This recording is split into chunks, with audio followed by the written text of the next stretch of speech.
शिवाजी की मूर्ति अगर उत्तर प्रदेश की राजधानी में कहीं लगेगी तो सिर्फ चौक चौराहे पे लगेगी, कहीं और नहीं लगेगी।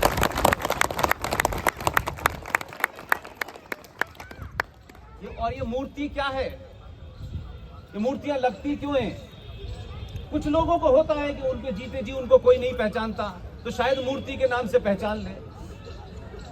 जब आप ऐसे लोगों की मूर्ति लगाते हैं, सरदार पटेल की मूर्ति विश्व की सबसे बड़ी बनाते हैं, जब सुभाष की मूर्ति इंडिया गेट पे लगाते हैं, जब भारत की संसद का इनॉग्रेशन 28 मई को करते हैं, जिस दिन सावरकर का जन्मदिन था, तो समाज में बदलाव पैदा होता है।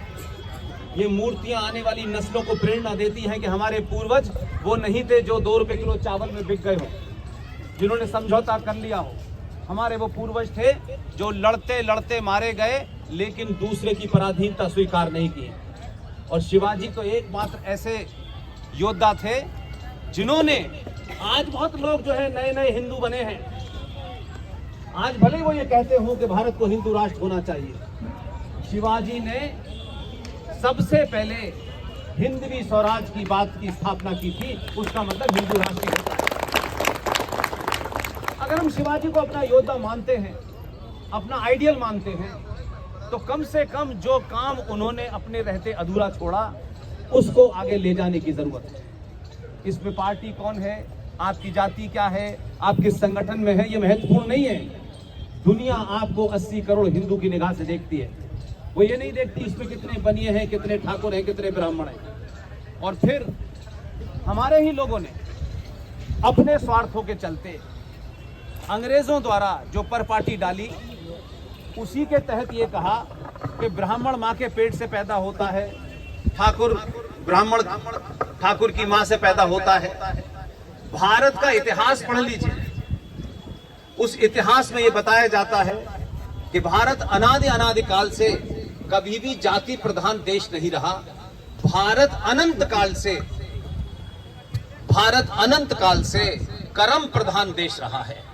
जिसने ज्ञान प्राप्त कर लिया वही ब्राह्मण है। जिसने अपनी माँ का, बहन का मान बचाया, अपने समाज की सुरक्षा की, अपने देश की सुरक्षा की, वही क्षत्रिय है। जिसने व्यापार किया, जो व्यापार करता है वो वैश्य कहलाता है। और इस सब से भी बढ़ के बात, अगर किसी आदमी की बात छोड़ दें तो हमारे जो आराध्य मर्यादा पुरुषोत्तम राम, 2 ही ब्राह्मण मुझे ऐसे लगते हैं जिनकी चर्चा हमारे देश में कम होती है। परशुराम का नाम सुना होगा। भगवान परशुराम भी ब्राह्मण थे और रावण भी ब्राह्मण था, उच्च कोटि का ब्राह्मण था, पढ़ा लिखा ब्राह्मण था, ज्ञानी ब्राह्मण था। लेकिन रावण ने एक ऐसा कृत्य किया कि उस समय के समाज की मर्यादाओं का उल्लंघन करके उसने एक गलत काम किया। रावण आज नहीं है, हम में से किसी ने नहीं देखा, हमारे पुरखों ने भी नहीं देखा होगा। लेकिन उस कहानी को सुनते सुनते आज हम इतनी दूर तक चले आए। लेकिन आज भी हम रावण के उस कृत्य के कारण, जो उस वक्त की सामाजिक मान्यताओं को तोड़ करके, निषेध करके उसने जो कार्य किया, उस कारण से रावण आज भी चौराहे पे जलाया जाता है। और जिन्होंने रावण को मारा वो क्षत्रिय थे आज के हिसाब से देखें तो। लेकिन आप जरा उस ब्राह्मण से पूछिए, क्योंकि ये गाली देना राजनीतिक तौर पे बड़ा आसान होता है, किसी को भी गाली देना। आप सोचिए कि वो जो ब्राह्मण मंदिर में बैठा है वो किसकी पूजा कर रहा है? वो मर्यादा उस पुरुषोत्तम राम की पूजा कर रहा है जिन्होंने रावण का वध किया। अगर ब्राह्मण इतना ही खतरनाक है, इतना ही जातिवादी है, तो रावण ब्राह्मण था। लेकिन आज 2024 हो गई, लेकिन आज तक राम के ऊपर यह आरोप नहीं लगा कि उन्होंने ब्राह्मण का वध किया था। उन्होंने उसके अंदर जो एक कुरीति थी, उस रावण का वध किया था, ब्राह्मण का वध नहीं किया था। लेकिन मंदिर में बैठने वाला ब्राह्मण उस क्षत्रिय की पूजा करता है जिसने रावण का वध किया था। लेकिन उससे आगे बढ़ी वो जो मंदिर में ब्राह्मण बैठा हुआ है, जब लाइन में लग के 5-5 किलोमीटर की दूर से लाइन में लोग आते हैं, तो उस ब्राह्मण ने प्रसाद देने से पहले पूछा कि तुम्हारी जाति क्या है। उसने सबको प्रसाद दिया। लेकिन तीसरी बात यह है कि वही ब्राह्मण जिसे आप इतना ज्यादा गाली देने में आपको सैडिस प्लेजर होती है, जातिवादों में बांट करके आप खुश हो जाते हैं कि ये पार्टी ब्राह्मणों के खिलाफ है, वो उसके खिलाफ है, लेकिन वही ब्राह्मण दीक्षित साहब, मिश्रा जी, शर्मा जी की लिखी रामायण नहीं पढ़ाता, वाल्मीकि की लिखी रामायण पढ़ता है। उस भाव को समझने की कोशिश कीजिए। इसलिए हमारे यहां सारी जातियों का जो वर्णन है वो कर्म से है, जाति पैदा होने से नहीं है। इसलिए परशुराम को हमको इस परिप्रेक्ष्य में देखना चाहिए कि परशुराम के हाथ में कमंडल कम दिखा है, फरसा ज्यादा दिखा है। अगर उस दौर में भी एक ब्राह्मण परशुराम को अपने हाथ में फरसा रखना पड़ा, तो फिर आपसे किसने कहा है कि गुलाब का फूल लेकर के छोटे भाई का पजामा बड़े भाई के दुकान में आप मोहल्लों में जाओ? आपको किसने मना किया है? सुप्रीम कोर्ट भी इस बात का अधिकार देती है कि अगर आपको यह लगता है कि सामने वाला आपकी हत्या कर सकता है तो आपको प्रतिकार करने का पूरा अधिकार है। इसलिए ये वो दौर है जिसमें सच बोलिए, और ये सच इसलिए बोलिए कि आपकी आने वाली नस्लें, आप उनको बहुत बड़ा मकान, बहुत बड़ी जमीन, ये सब लिख के जाएंगे, लेकिन उन जमीनों की रक्षा करने का उनके अंदर कोई गुण नहीं डालेंगे कि जब शत्रु आपकी जमीनों पे आपकी माँ बहन बेटियों के साथ, जब कश्मीर में रेप हो रहा था, जब बंगाल में हो रहा था, जब केरला में हो रहा था, तो आपके ज्ञान ने उन महिलाओं का इज्जत नहीं बचाई। आप फरसा लेके खड़े हुए, आप तलवार लेके खड़े हुए, तभी शत्रु पीछे हटा। इसलिए शास्त्रों का ज्ञान दीजिए, लेकिन शस्त्रों की पूजा मत कीजिए, शस्त्रों को चलाना सीखिए। और शिवाजी उसके प्रतीक हैं। लिहाजा मैं ये मानता हूं कि अभी में कुछ दिन पहले ही संभाजी महाराज, बड़े गुरुजी का नाम आपने सुना होगा।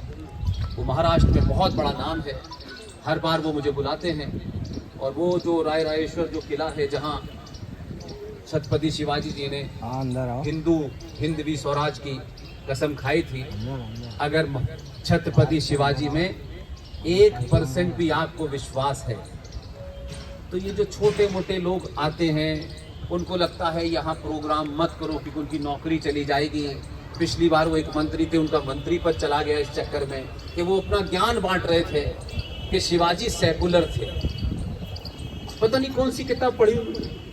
यहाँ हिंदुस्तान में एक बड़ी बीमारी हो गई है कि लोग पद से किसी का सम्मान शुरू कर देते हैं। जिसके पास बड़ा पद है वो ज्ञानी होगा, ऐसा होता नहीं है। 90% मूर्ख ही होते हैं। पद से ज्ञान का कोई संबंध नहीं है भाई। अगर आप एमपी हो गए, आप मिनिस्टर हो गए, तो कोई जरूरी थोड़ा नहीं है कि आपको ज्ञान प्राप्त हो गया। ज्ञान अलग चीज है, मंत्री पद अलग चीज है। इसलिए मंत्री आते जाते रहेंगे, बहुत गए बहुत चले गए, लेकिन बहुत सालों के बाद कुछ बहुत हल्का समय, ये भी नहीं मानता कि सब कुछ बदल रहा है। और ये दबाव है आपका कि इस सब के बावजूद भी कि कुछ लोगों को डर लग रहा था कि शिवाजी की जयंती अगर लखनऊ विश्वविद्यालय के प्रांगण में हो जाती, क्योंकि लखनऊ में एकमात्र मूर्ति वहां लगी हुई है और हर आदमी वहां नहीं जा सकता। उस प्रांगण में पहले भी प्रोग्राम हुए हैं, लेकिन कुछ लोगों को अपनी कुर्सी बचानी है, कुछ को अपने संबंध बचाने हैं, इसलिए शिवाजी का प्रोग्राम वहां नहीं किया। लेकिन इतनी बड़ी तादाद में कहा आपके पास ये इनविटेशन गया था कि आप आइए और उसके बाद खाना मिलेगा। यहां तो बड़े से बड़े नेता को बुलाने के लिए होता यह है कि वो पहले से होता है कि उसके बाद खाना वाना बांट दो तो भीड़ आ जाएगी। ये भीड़ नहीं है। या आपके मन में कोई आग लगी हुई है, तब आप पिछले 6 घंटे से यहाँ इंतजार कर रहे हैं। छत्रपति शिवाजी महाराज की जय। आपको यहाँ से कुछ मिलने वाला नहीं है, लेकिन यहाँ से आपके मन को, जिसके कारण से आप पिछले 6 घंटे से बैठे हुए हैं, जो बेटियां पूना से चल के यहाँ आई हैं, ये तमाम सारे लोग किसी कारण से यहाँ आए हैं। यहाँ कुछ नहीं बटने वाला है। और इसी बदलाव से बहुत सारे लोग डर गए। अगर ये डर से कोई डरता है तो ये डर अच्छा है, ये बना रहना चाहिए, क्योंकि बिना डर के बात बनती नहीं है। इतने साल हो गए आपको झूठ बोलते बोलते। गंगा जमुना तहजीब ये भाईचारा है, हम सब एक हैं, मंदिर मस्जिद एक ही है, ये गंगा जमुना तहजीब है, सारे धर्म बराबर हैं, ये सारे फ्रॉड हिंदुओं ने बोले। ना तो तथ्यात्मक है, ना किसी बेस पे है, लेकिन अपनी दुकान शाम की बच जाए इसलिए झूठ बोलकर घुट्टी पिला दी है हर हिंदू को। सारे धर्म बराबर कभी नहीं हो सकते, क्योंकि धर्म पूरे ब्रह्मांड में एक ही है, एक ही धर्म है। और हमारी साहित्य में, मान्यताओं में, परंपराओं में धर्म का अर्थ होता है कर्तव्य। एक माँ का धर्म क्या है, एक पिता का धर्म क्या है, एक बेटे का धर्म क्या है। धर्म का अर्थ है कर्तव्य, ड्यूटी। लेकिन आप जब डरे तो आपने जो ऊंट की पीठ पर खड़े होकर के खजूर तोड़ रहे थे रेगिस्तान में, जब वो यहां आए ऊंट पर बैठकर, तो आपको लगा कि यही महान लोग हैं। तो आपने नए नए नैरेटिव बनाना शुरू कर दिए कि सारे धर्म बराबर हैं। धर्म सारे होंगे तो तुलना होगी। धर्म सिर्फ एक ही है। जब से इस ब्रह्मांड का जन्म हुआ है तब से लेकर जब तक ये ब्रह्मांड समाप्त नहीं हो जाता, एक ही धर्म था, एक ही धर्म है, एक ही रहेगा, जिसका नाम है सनातन।